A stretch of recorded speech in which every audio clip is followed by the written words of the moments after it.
আজকের টপিক হচ্ছে দ্বিনিষেক বা ডবল ফার্টিলাইজেশন পদ্ধতি। কেমন করে উদ্ভিদ নিষেক পদ্ধতি সম্পূর্ণ করে সেই পদ্ধতি সম্বন্ধে আমরা এখানে আলোচনা করব। আগের দিন পর্যন্ত আমরা জেনে নিয়েছিলাম যে রেণু কিভাবে উৎপত্তি লাভ করে, পুংস্তবক কেমন ধরনের দেখতে হয়, স্ত্রীস্তবক কেমন ধরনের দেখতে হয়, তাদেরকে কে রক্ষা করছে, তাদের ভূমিকা কি, এ সম্বন্ধে জেনেছিলাম এবং ইতর পরাযোগ স্বপরাযোগ সম্বন্ধে একটা সাধারণ জ্ঞানও নিয়েছিলাম। তো এখানে আমরা জানবো যে ফার্টিলাইজেশন বা নিষেক কিভাবে সম্পূর্ণ হয় এবং এর নাম দ্বিনিষেক কেন। প্রথমে আসি যে নিষেক সম্পূর্ণ হতে গেলে আমাদের স্ত্রীস্তবক আর পুংস্তবক দুটো লাগবেই। পুংস্তবক থেকে উৎপন্ন পরাগ রেণু আর স্ত্রীস্তবক সম্পূর্ণ আমাদের এখানে খুব গুরুত্বপূর্ণ ভূমিকা পালন করে থাকে নিষেক পদ্ধতিতে। স্ত্রীস্তবকের মধ্যে উপরের যে অংশটা এর নাম হচ্ছে গর্ভমুণ্ড, নিশ্চয়ই মনে আছে, গর্ভমুণ্ড বলা হয় থাকে। এই গর্ভমুণ্ড হচ্ছে প্রকৃতপক্ষে রেণুর ধারক। রেণু মানে হচ্ছে পরাগ রেণু। পরাগ রেণুকে এই গর্ভমুণ্ড নিষেকের সময় ধারণ করে। যখন রেণু এর উপরে এসে পড়ে তখনই পরাগ মিলন সম্পূর্ণ হয়, কিন্তু সবসময় সেটা হতে হবে একই প্রজাতির উদ্ভিদ। এবং এটা একটাই যে রেণু নেবে তা কিন্তু না, এখানে আরো রেণু থাকতে পারে, এখানে আরো রেণু থাকতে পারে, এখানে অনেকগুলো রেণু থাকতে পারে, কিন্তু যে রেণুটা ঠিক মাঝ বরাবর জায়গায় আছে সেই রেণুটার ক্ষেত্রে পরাগ মিলন ঘটার সম্ভাবনা সব থেকে বেশি। এরপরে যে এই অংশটা দেখতে পাচ্ছি আমরা নিচের দিকে নেমে গেছে স্ত্রীস্তবকের, এর নাম হচ্ছে গর্ভদণ্ড।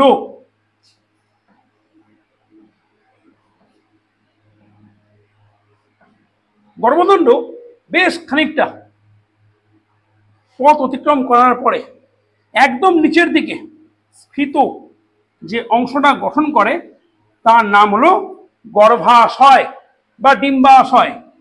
মনে পড়লো? আমি আগে ওই জিনিসটা পড়েছিলাম কিন্তু, ঠিক আছে?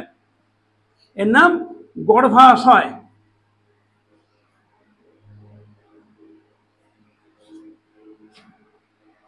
বা ডিম্বাশয়।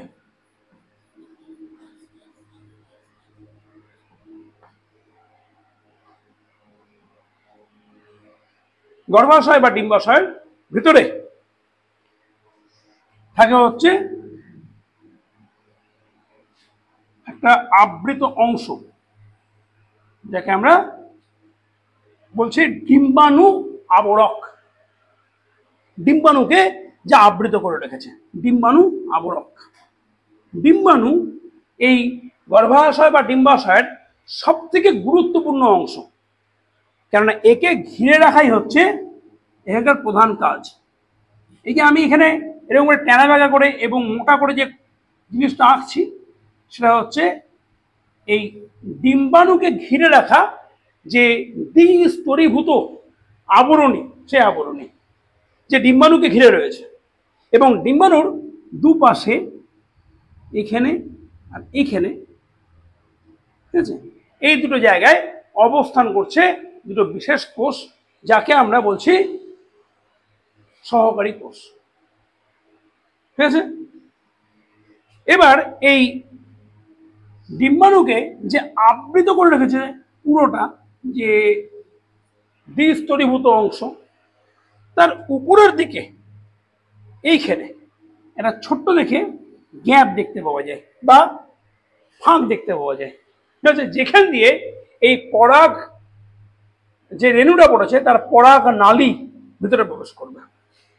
যে ছবিটা আমি এখানে আঁকছি সেই ছবিটাকে বলা হয় থেকে পোরোগ্যামি পদ্ধতিতে পরাগ মিলন।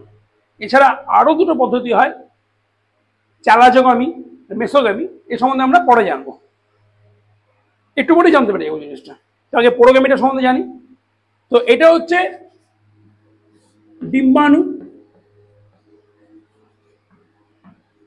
যার সঙ্গে মূলত এই পরাগ রেণুর মধ্যে থাকা জনন কোষ মিলিত হয়ে নিয়ে নিষেক সম্পূর্ণ করবে। তার দুই পাশে দুটো সহকারী কোষ রয়েছে। এইখানে একটা কোষ রয়েছে যাকে বলা হয় থেকে নির্ণীত নিউক্লিয়াস।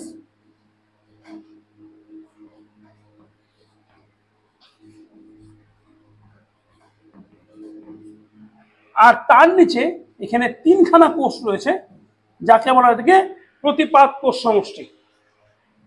কেননা একসঙ্গে যুক্ত হয়েছে বলে তাদেরকে সমষ্টি বলছি। এটা হচ্ছে প্রতিপাদ কোষ সমষ্টি।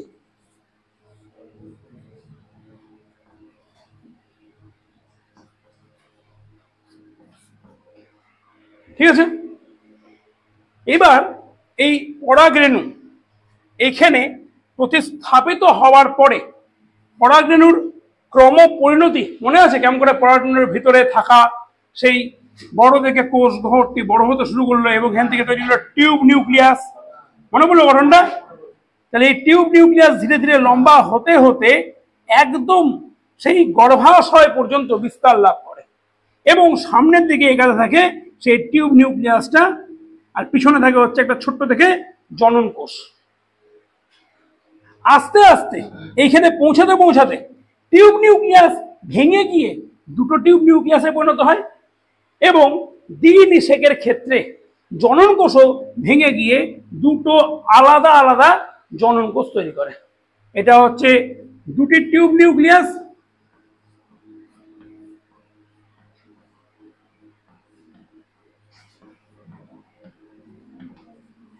আর এটা হচ্ছে দুটি জনন কোষ।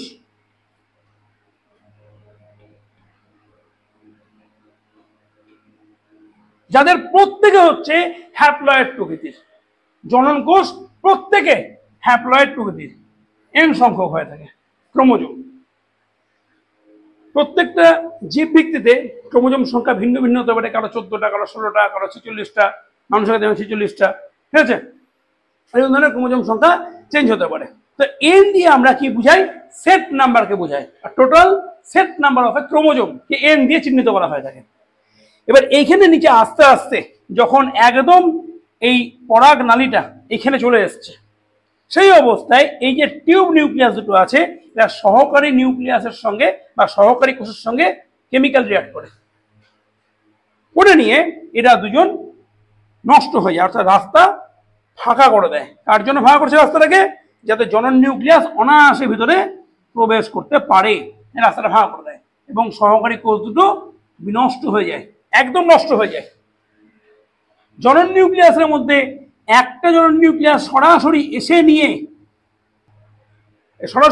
এর সঙ্গে যুক্ত হয়ে নিয়ে এখানে ডিম্বাণু যে কোষটা রয়েছে, ডিম্বাণুর মধ্যে থাকে এন সংখ্যক ক্রোমোজোম, আর নতুন যে জনন নিউক্লিয়াসে যুক্ত হলো সেটা হচ্ছে এন সংখ্যক, যুক্ত হয়ে নিয়ে তৈরি করা হচ্ছে 2n সংখ্যক জাইগোট। আর যে আরেকটা এখানে জনন কোষ আছে সেটাও এই পথ দিয়ে একই পথ দিয়ে এসে নিয়ে যুক্ত হচ্ছে এই নির্ণীত নিউক্লিয়াসের সঙ্গে। ঠিক আছে, এই নির্ণীত নিউক্লিয়াস যুক্ত হয়ে নিয়ে নির্ণীত নিউক্লিয়াস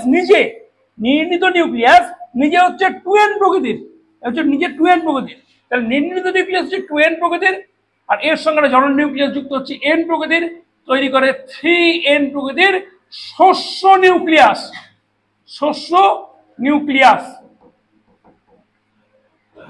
ঠিক আছে, পরীক্ষায় একটা খুব গুরুত্বপূর্ণ প্রশ্ন দেয় যে মেসোভিল কলাতে ক্রোমোজোম সংখ্যা 24টি। ঠিক আছে, তাহলে মেসোভিল কলাতে ক্রোমোজোম সংখ্যা 24টি মানে বলেছে হচ্ছে 2n = 24। তাহলে গেলে শস্য নিউক্লিয়াসে ক্রোমোজোম সংখ্যা কত? তাহলে আমাকে বলতে n হচ্ছে 12, তাহলে 3n = 12 × 3 = 36টি। ঠিক আছে, এরকম করে শর্ট কোশ্চেন দেয়, খুব ইম্পর্টেন্ট পার্ট এটা একটা। এবার যেটা বলার সেটা হচ্ছে দ্বিনিষেক কেন এর নাম? কেননা এইখানে একবার নিষেক সম্পূর্ণ হলো, তৈরি করলো জাইগোট, আর এইখানে একবার নিষেক সম্পূর্ণ হলো, তৈরি করলো শস্য নিউক্লিয়াস। তাহলে পরপর দুবার জনন কোষ নিষেক সম্পূর্ণ করলো, তাই জন্য এর নাম ডবল ফার্টিলাইজেশন। আর এই 3n তৈরি করা 2n + n = 3n, এটাকে বলা হয় ট্রিপল ফিউশন। এই কোশ্চেনটা খুব ইম্পর্টেন্ট কোশ্চেন। ট্রিপল ফিউশন কাকে বলে? যখন নির্ণীত নিউক্লিয়াসের সঙ্গে একটি অতিরিক্ত জনন নিউক্লিয়াস যুক্ত হয়ে নিয়ে 2n + n = 3n সংখ্যক শস্য নিউক্লিয়াস গঠিত হয়, তখন তাকে বলা হয় ট্রিপল ফিউশন। এক নিষেকের ক্ষেত্রে কি হয়? সাধারণত এক নিষেকের ক্ষেত্রে জনন নিউক্লিয়াস ডিম্বকের সঙ্গে বিক্রিয়া করার পরে বা যুক্ত হওয়ার পরে তৈরি করে বীজ, জাইগোটটা বীজে পরিণত হয় আর ডিম্বাশয়টা ফলে পরিণত হয়।